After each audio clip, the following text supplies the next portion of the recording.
Breaking news చూస్తున్నాం. Assembly ఎన్నికల తర్వాత వైసీపీకి వరుస షాకులు తగులుతున్నాయి.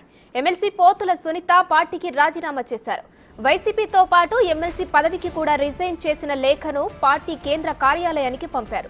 2014లో టీడీపీ తరపున చీరాల నుంచి పోటీ చేసి ఓడిపోయారామె.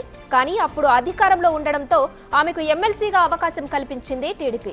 ఇక 2019లో టీడీపీ ఓడిపోయిన తర్వాత ఆమె వైసీపీలో చేరి ఎమ్మెల్సీగా ఎన్నికయ్యారు. ఇప్పుడు వైసీపీకి రాజీనామా చేశారు. త్వరలోనే భవిష్యత్ కార్యాచరణ ప్రకటిస్తామని పోతుల వర్గీయులు చెబుతున్నారు.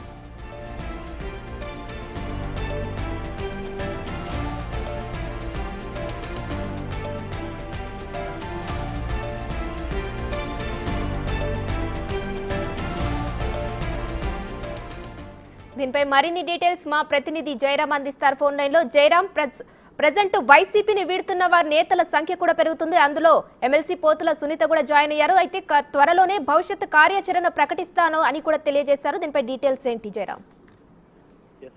బాపట్ల జిల్లా చీరాల చెందిన ఎమ్మెల్సీ పోతుల సునీత కొద్దిసేపటి క్రితం అయితే రాజీనామా చేసింది. ఆమె ఇటు వైసీపీ ఇటు సభ్యతతో పాటు అదేవిధంగా ఎమ్మెల్సీ పదవి కూడా ఇటు రాజీనామా చేసినట్లు కూడా అయితే ఆమె ఒక ప్రకటన అయితే విడుదల చేసింది. ఈ నేపథ్యంలో ఇటు వైఎస్ఆర్ కాంగ్రెస్ పార్టీకి భారీ శాఖ అని చెప్పుకోవచ్చు. మామూలుగా ఇటు వైసీపీ సభ్యతం చేసి ఇటు ఎమ్మెల్సీ పదవికి రాజీనామా ఇటు ఆపుతారని ఆమె అనుచరు మొదట అన్నారు. కానీ ఆమె ఇటు ఎమ్మెల్సీ పదవి కూడా ఆమె రాజీనామా చేసింది. ఈ నేపథ్యంలో కూడా అయితే ఒక హాట్ టాపిక్ గా మారింది. ఆమె ఇప్పుడు ఇటు వైఎస్ఆర్ కాంగ్రెస్ పార్టీ మహిళా అధ్యక్షురాలుగా ఉన్నారు.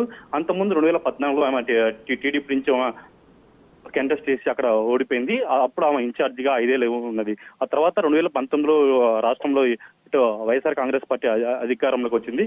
ఆ తర్వాత ఆమెకు ఎమ్మెల్సీ పదవి కూడా ఇటు ఇచ్చింది. ఈ నేపథ్యంలో కూడా ఇప్పుడు ఇటు వైఎస్ఆర్ కాంగ్రెస్ పార్టీకి ఇటు రిజైన్ చేయడం వల్ల అయితే ఇటు వైఎస్ఆర్ కాంగ్రెస్ పార్టీకి భారీ శాఖ అని చెప్పుకోవచ్చు. Right, thank you Jayaram.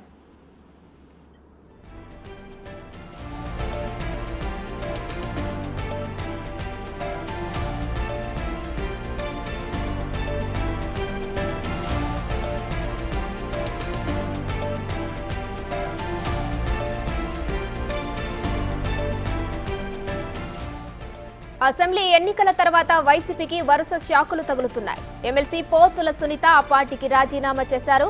వైసీపీతో పాటు ఎమ్మెల్సీ పదవికి కూడా రిజైన్ చేసిన లేఖను పార్టీ కేంద్ర కార్యాలయానికి పంపారు. 2014లో టీడీపీ తరపున చీరాల నుంచి పోటీ చేసి ఓడిపోయారామె. కానీ అప్పుడు అధికారంలో ఉండడంతో ఆమెకు ఎమ్మెల్సీగా అవకాశం కల్పించింది టీడీపీ. ఇక 2019లో టీడీపీ ఓడిపోయిన తర్వాత ఆమె వైసీపీలో చేరి ఎమ్మెల్సీగా ఎన్నికయ్యారు. ఇప్పుడు వైసీపీకి రాజీనామా చేశారు. త్వరలోనే భవిష్యత్ కార్యాచరణ ప్రకటిస్తామని పోతుల వర్గీయులు చెబుతున్నారు.